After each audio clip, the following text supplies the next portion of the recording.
Nabasa na po yung atin pong teksto kanina na matatagpuan po sa aklat ng unang Peter chapter 2 verse 9. Ito po yung unang araw ng huling buwan ng 2024 and 31 days na lang 2025 na. Okay po.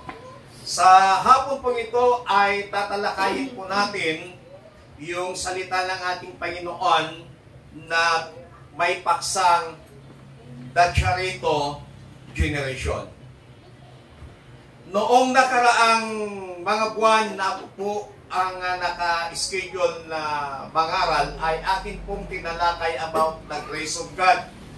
At nalaman po natin ang ibig sabihin ng grace, it is highly favored and blessed. At kung matatandaan po natin na yung salitang grace is from the Greek word charito. Nang ibig sabihin ay blessed and highly favored.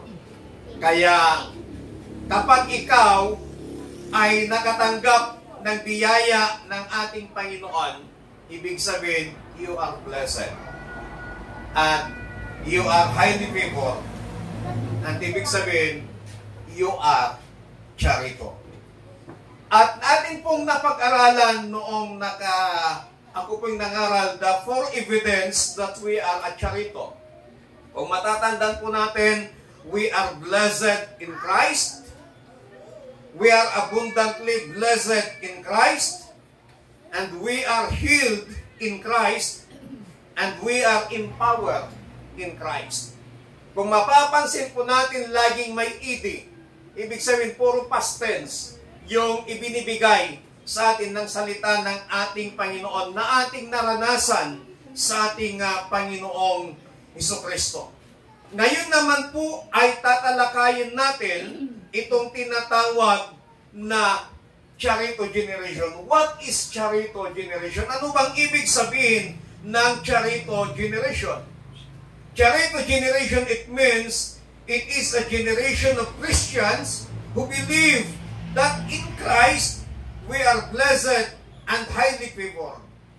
Ito daw po yung henerasyon ng mga Kristiyano na naniniwala na dahil kay Kristo, ikaw ay pinagpala at ikaw ay lubos na kinalugdan ng ating Panginoon. Yung ating pong teksto, 1 Peter chapter 2 verse 9, but you are a chosen generation, a royal priesthood, a holy nation, His own special people, that you will proclaim the praises of Him who called you out of darkness into His marvelous light. Mapapansin po natin yung kanyang binanggit na chosen generation. You are a chosen generation. Ang ibig sabihin po nun, you are a charito generation. Amen. Sigaw nga natin, I am a charito. I am a charito. At bilang isang mananampalataya, lagi po nating tandaan na tayo po ay pinili ng Panginoon. At hindi lamang basta-basta pinili ng ating Panginoon, pero tayo po ay lubos na kinalugdan ng ating Panginoong Diyos. Sa ating pong teksto, ang tawag ni Apostol Pedro sa mga Kristiyano ay piniling henerasyon. Sa makatwid, maaari rin tayong tawaging henerasyon ng mga lubos na kinalugdan, or generation of the highly favored, in short, Charito generation. And as a Charito generation, may mga bagay na dapat po nating gawin. Number one, we must enjoy your journey. Sinong nag-i-enjoy dito sa kanyang buhay Kristiyano? Amen. Ang pagiging Kristiyano po, dapat ini-enjoy po natin. Ang pagiging Kristiyano, nakaka-enjoy, hindi nakaka-pressure. Amen? Sabihin nga natin, nakaka-enjoy, hindi nakaka-pressure. Palakpakan natin ang Panginoon. bilang isang Charito generation, kinakailangan mag-enjoy tayo sa paglalakbay bilang isang mananampalataya. Na habang nandito pa tayo sa ibabaw ng lupa, enjoy natin. Anumang problema, anumang pagsubok, ang maranasan po natin, let's enjoy. Kasi bahagi yan ng ating paglalakbay. Diba, kapag tayo po ay naglalakbay, kadalasan, pagsakay po yung mga kabataan doon po sa Santa Ignacia, yung dinadaanan po namin minsan may paakyat, tapos biglang pababa. Ang ginagawa ko minsan, binibilisan ko para yung pag-akyat, para silang gaganon tapos biglang bababa. Sisigaw sila, nag-i-enjoy sila. Noong una natatakot sila, pero nung dinagtagal, nag-i-enjoy na sila. Kaya minsan sinasabi nila, Pastor, bilisan mo sa paakyat Kasi nag-i-enjoy sila. Ang ibig kong sabihin, sa buhay po natin, anuman ang ating dadaanan bilang isang mananampalataya, dadaan ka man ng pagsubok, dadaan ka man sa problema, enjoyin mo, daanan mo, huwag mong tambayan. Amen. Ang problema, tinatambayan ng iba. Kaya hindi nila nai-enjoy yung buhay Kristiyano. Kasi tinatambayan nila yung problema, tinatambayan nila yung pagsubok. Ang sabi ng Biblia, daanan mo lang, huwag mong tambayan. Amen. Sinong mahilig tumambay sa problema? Pag tinatambayan mo yung problema mo, kapatid, baka ikaw ay maboryong. Daanan mo lang ang problema mo. Enjoy mo lang. Bahagi yan ng ating buhay isang Kristiyano. Mamuhay tayo ng may pagtatagumpay laban sa kasamaan, kahirapan at karamdaman. Lahat po tayo nakakaranas ng pisikal na karamdaman. Huwag mong tambayan. Enjoy mo. Daanan mo lang. Nakakita na ba kayo ng tao? Sino na ba yung nagsabi sa akin na merong isang tao na ang taong ito ay tinaningan na daw ng ang kanyang buhay. Parang 2 buwan na lang ata yung tinaning sa kanya ng doktor. Kaya gusto niya, nag-i-enjoy lagi. Gusto niyang pumunta sa iba't ibang lugar. Nakasama ko na itong taong ito, pero hindi ko pa masyadong close. Close siya ng aking kaibigan. At minsan pumunta kami ng isang lugar diyan sa Pampanga. Ang gustong puntahan ng taong ito, ng babae ito ay makagala sa mga lugar na doon siya mag-i-enjoy. Yun pala nung naikwento sa akin, may taning na pala ang kanyang buhay. So sabi ko, hindi ko man nakikita na parang yung buhay niya, hindi ko nakikita na napipressure siya, nag-i-enjoy siya sa tuwing lumalabas. Ang sabi sa akin, yun na lang sigurong dahilan, gusto niyang mag-enjoy habang nabubuhay pa siya. Ang sabi ko nga sa isip-isip ko, kung ang doktor na taningan niya at nag-i-enjoy ang babaeng ito, dapat ako rin, bagamat hindi pa ako tinaningan ng doktor, bilang isang mananampalataya, enjoyin ko yung buhay bilang mananampalataya. So dapat tayo po, habang tayo po ay may hininga, let's enjoy our Christian life na mapapurihan ang ating Panginoon. Amen? Yan ang dapat nating gawin bilang mga Charito generation. Enjoy your journey. Sinong nag-i-enjoy dito na, sa kanyang pagiging Christian life? Ang pagiging Christian life hindi nakakaboring. Nakaka-enjoy po yan. Pangalawa, we must evangelize the people. As a Charito generation, we must evangelize the people.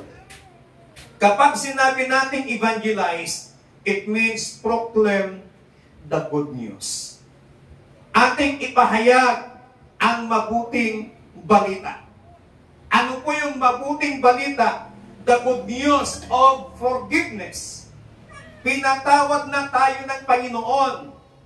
at hindi patatawarin ng Diyos. Past tense po.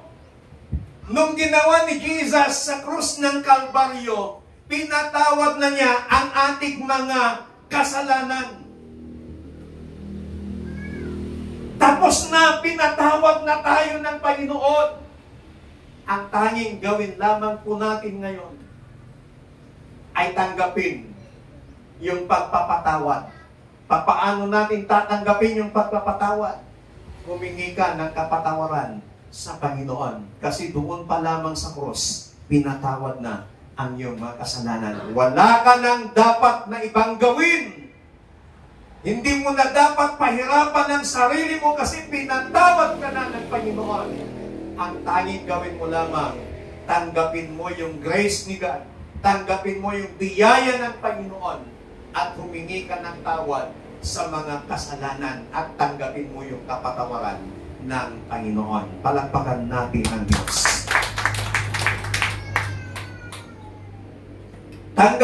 Tandaan po natin sa Colossians chapter 2, verse 13. Basahin ko po sa NIV. When you were dead in your sins and in the uncircumcisions of your flesh, God made you alive with Christ. He forgave us all our sins, having canceled the charge of our legal indebtedness, which stood against us and condemned us. He has taken it away, nailing it to the cross. Pansinin po natin yung sinabing, He forgive us all our sins. Yung forgive na sinabi doon, past tense. Kahit basahin po ninyo sa inyong mga Biblia, sa Tagalog, ang sabi niya doon, pinatawad niya ang ating mga kasalanan. Past tense. Kaya dapat kapag tayo po ay nagpahayag ng mabuting balita, ipahayag natin yung good news ng kapatawaran ng ating mga kasalanan. Kaya walang dapat manghusga sa ating mga kapatid kung anong buhay meron siya kasi pinatawad na siya ng Panginoon. Amen? Amen. Amen. Hindi lang siya pinatawad, pati ikaw pinatawad ng Diyos. So kung tayo parehong pinatawad ng Diyos, sino tayo na manghusga sa buhay ng may buhay? Sino tayo na manghusga na questionable ang spiritual life ng isang kapatid sa Panginoon? Wala tayong kakayahan na manghusga. Kasi pareho tayong pinatawad ng Panginoon. Pareho tayong may pagkakamali. Pareho tayong hindi karapat-dapat sa harapan ng Panginoon. Pareho tayong pinatawad ng Diyos. Kaya wala kang karapatan na husgahan ako at husgahan ka at husgahan ang kapwa natin mananampalataya. Palakpakan natin ang Diyos. Ano pa yung good news? Good news of healing. Yung mabuting balita ng kagalingan. Ano pong sabi ng Isaiah chapter 53 verse 5? Basahin ko po sa magandang balita Biblia. Ito po, magandang balita Biblia. Ano pong sabi dito? Ngunit dahil sa ating mga kasalanan, kaya siya nasugatan. Nasugatan. Past tense, hindi susugatan, hindi sinugatan, kundi nasugatan. Siya ay binugbog dahil sa ating kasamaan. Tayo ay gumaling. Pansinin po natin, tayo ay gumaling. Past tense. Hindi niya sinabing tayo ay pagagalingin. Hindi niya sinabing tayo ay gagaling. Pero ang binanggit, ang ginamit dito na salita ay past tense, nakaraan. Tayo ay gumaling. Dahil sa pahirap na dinanas niya at sa mga hampas na kanyang tinanggap.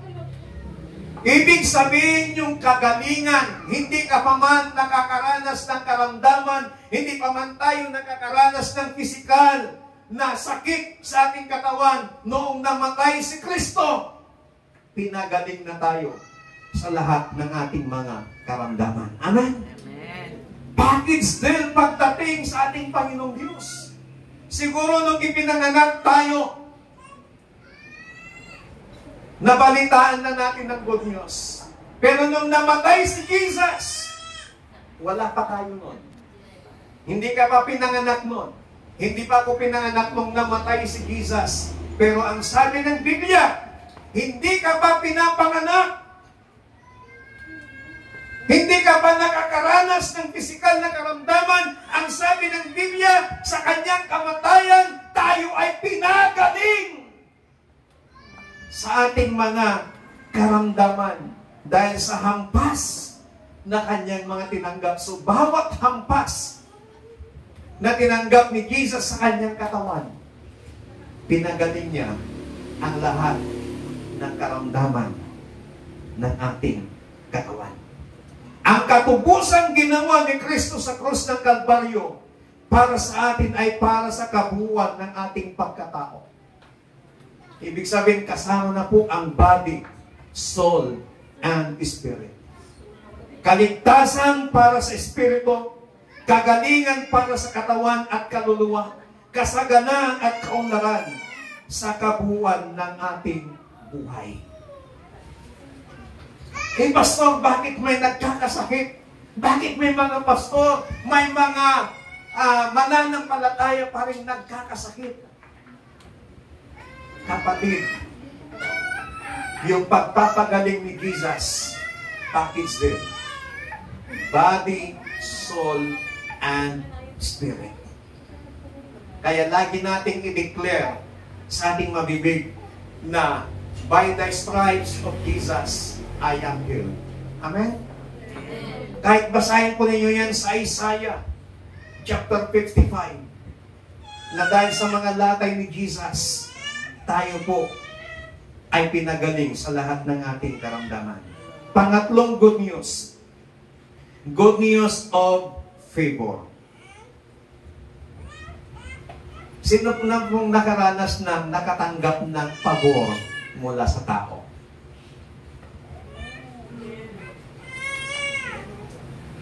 Yung ang haba ng pila, pero dahil may kakilala ka doon sa nagpapapila, pinasingit ka pabor. Di ba? Ay, salamat. Buti na lang nadamang mo favor.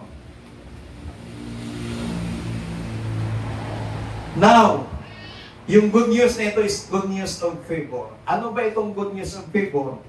Blessing and prosperity. Ephesians chapter 1, verse 3. Sa New King James Version, ang sabi po dito, Blessed be the God and Father of our Lord Jesus Christ, who has blessed us with every spiritual blessings in the heavenly places in Christ. Indeed, in Christ, you are already blessed. Amen? Amen. Dahil kay Kristo, ikaw ay pinagpala na ng Diyos. Sabihin mo nga sa katabi mo, dahil kay Kristo, ikaw ay pinagpala na ng Diyos. Paniwalaan po natin ito, mga kapatid, at huwag tayong magpatangay sa mga bagay na nakikita ng ating mga mata o ng ating nararamdaman o mga sinasabi ng ibang tao tungkol sa iyo. Mas paniwalaan po natin kung ano ang sinasabi ng Biblia. Maaring ang iyong pinaniniwalaan ay hindi kaagad tumutugma sa bahay na iyong tinitirahan, sa damit na iyong isinusuot, sa pagkain iyong kinakain, sa laman ng iyong pitaka, sa laman ng iyong ATM, sa laman ng iyong passbook. Huwag kang mawalan ng pag-asa. Patuloy ka lang maniwala at ipahayag ang iyong paniniwala. At lagi mong ipahayag ang salitang, I am blessed or I am charito. At hindi magtatagal ang iyong pinaniniwalaan at pinapahayag ay makikita ng iyong mga mata. Ang sabi ni Jesus kina Maria sa John chapter 11 verse 40, Jesus said to her, "Did I not say to you that if you would believe, you would see the glory of God?" Hindi ba sinabi ko sa inyo na kung kayo'y maniniwala, makikita nyo ang kaluwalhatian ng Diyos. At this moment, patay na yung kanilang kapatid na si Lazaro. Kaya ang sabi ng kanyang mga kapatid kay Jesus, kung mas maagang asanang dumating, nagpasabi na kami sa iyo na may sakit ang iyong kaibigan, kung mas maagang asanang dumating, hindi sana namatay ang aming kapatid. Pero anong sagot ni Jesus? Hindi namatay si Lazaro. Natutulog siya. Paroroon ako at gigisingin ko siya. At that moment, tinawag ng ni Jesus ang pangalan ni Lazarus. Lazarus! Bumangon ka! At ang sabi ng Biblia, nabuhay si Lazarus.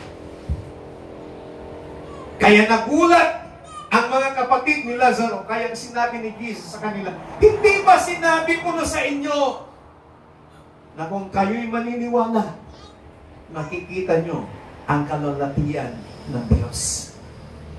Yung salitang yon ay hindi lamang para sa mga kapatid ni Lazaro, kundi para sa atin, na kung tayo'y patuloy na maniniwala sa Panginoon, then we will see the glory of God. Amen.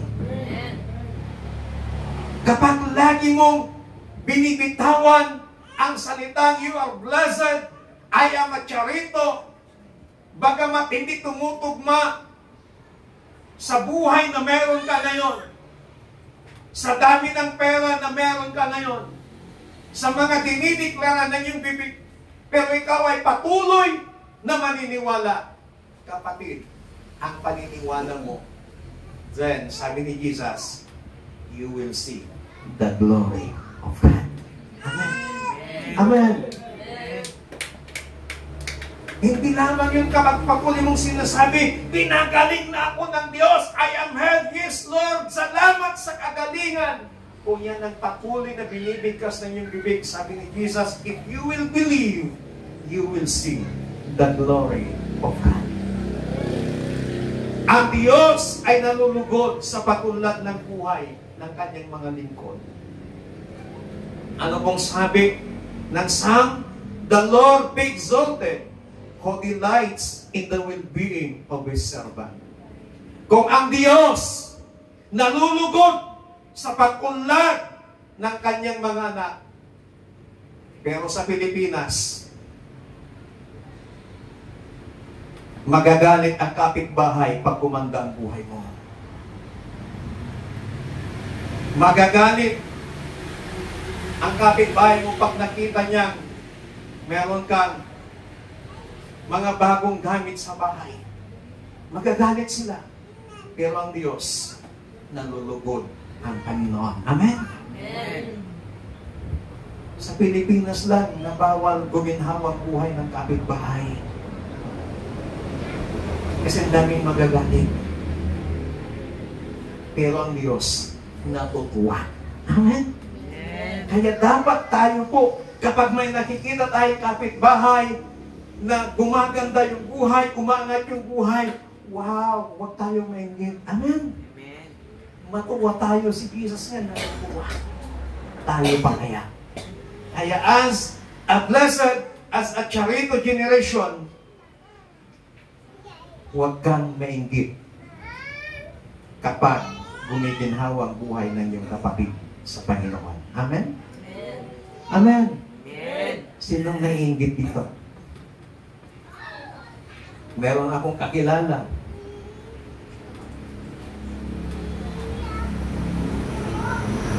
Nung buhay pa yung aming mga magulang, bumili sila ng 14 inches na Singer na TV noon color. Kami pa lang yung kauna-unahan noon. Aba! Yung kapitbahay namin bumili din ng 21 inches. singer din.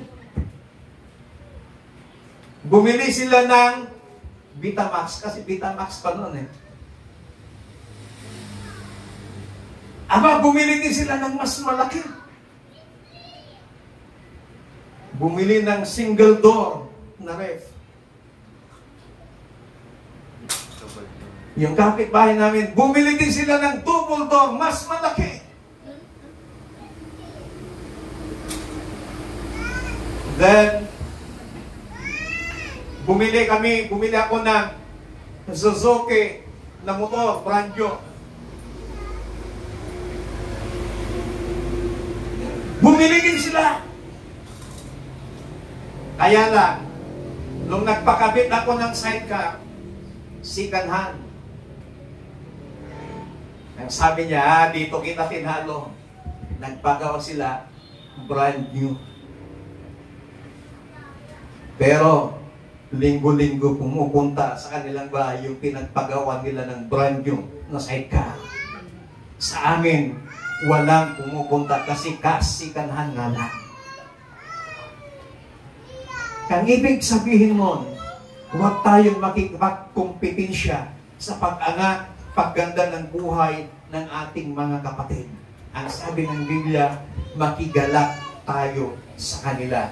Sapagkat darating din ang araw, ikaw din ang makakaranas na dinaranas niya pagpapala, biyaya sa kanyang buhay. Amen? Amen.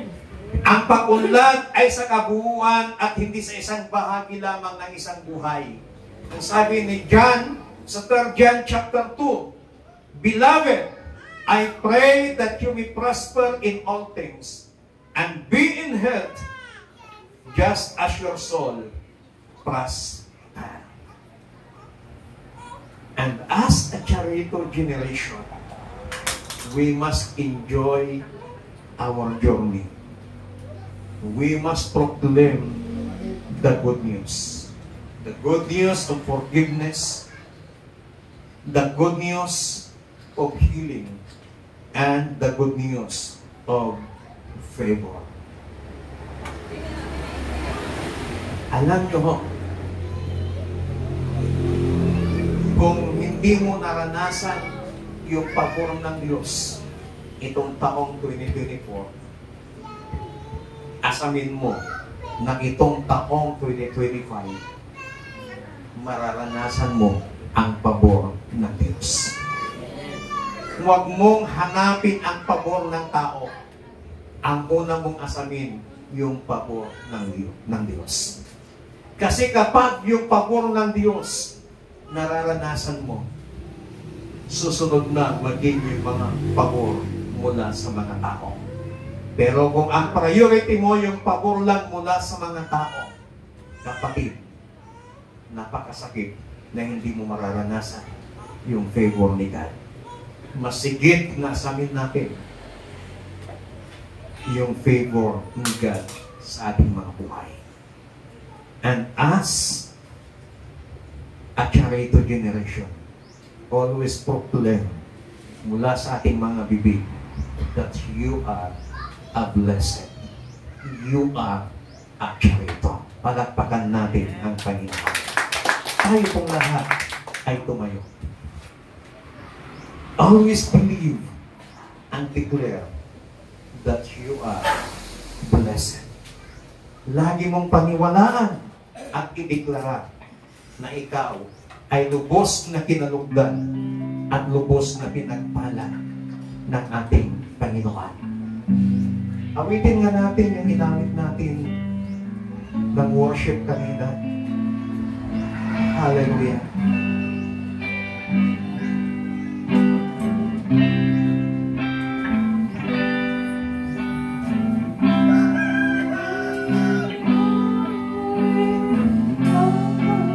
Holy, holy.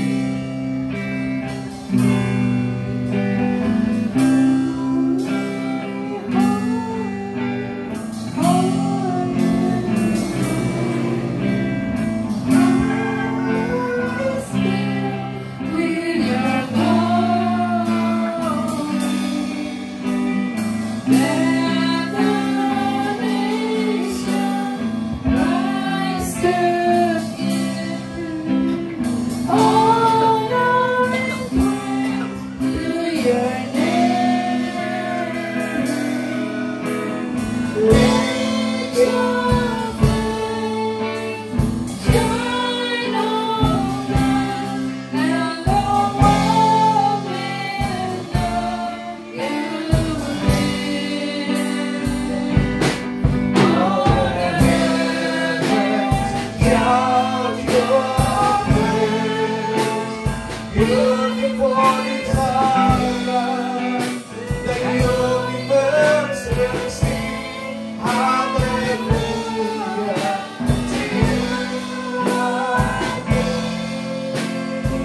Kapatid, mula sa hapong ito, always believe and declare that you are blessed, na ikaw ay pinagpala at lubos na kinalulugdan ng ating Panginoon. Dakilang Diyos, sa hapong ito, maraming salamat sa iyong salita that we are a Charito generation. Kami ay iyong pinagpala dahil kay Kristo na aming Panginoong Hesus.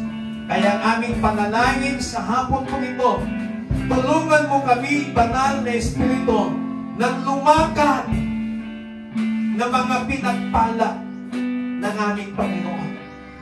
Tulungan mo kami, Holy Spirit, na makita yung mga bagay na aming paniniwalaan.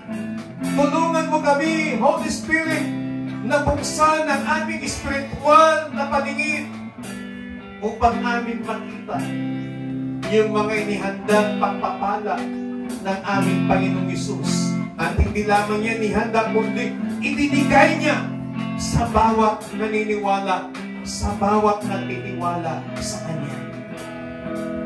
Banal na Espiritu, buksan mo din ang aming spiritual na paningin upang aming makita ang kagalingan na itinagkaloob sa amin ni Jesus. Hindi lamang namin makita yung kagalingan, kundi maranasan namin sa aming pang-araw-araw na pamumuhay yung kagalingang ibinigay sa amin ng aming Panginoong Hesus. Panginoon, help us to believe because we want to see the glory of our King. We want to see the glory of our Lord. Precious Holy Spirit, help us to believe and help us to declare the greater things, the goodness ng aming Panginoong Hesus sa aming mabuhay. Marami pong salamat sa inyong lahat ng papuri. Pasasalamat sa tanging pangalan ng aming Panginoong Hesus, ang lahat ay magsabi ng Amen. Muli nating isigaw, I am a Charito! I am a Charito! Hallelujah!